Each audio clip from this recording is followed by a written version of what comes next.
હાલ અત્યારે તમને મચ્છુ ન્યૂઝ મોરબીના માધ્યમથી પૂછવામાં આવે છે કે હાલ અત્યારે જે વાંકાનેર તાલુકાના જે ઢુવા ગામે જે આંગણવાડી જે કેન્દ્ર છે ત્યાં શું કાર્યક્રમ યોજવામાં આવ્યો છે?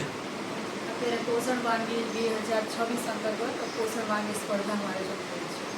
બરાબર. આમાં શું શું વાનગીઓનું અહીંયા તમે? મિલેટ્સ સરકારશ્રી દ્વારા જાહેર કરેલું છે એટલે મિલેટ્સમાંથી વાનગી, આખા ધાન્ય જેને કહેવાય છે આપણે, અને PHRમાંથી વાનગી છે, વિનામૂલ્યે આંગણવાડીમાંથી પેકેટ્સ આપવામાં આવે છે.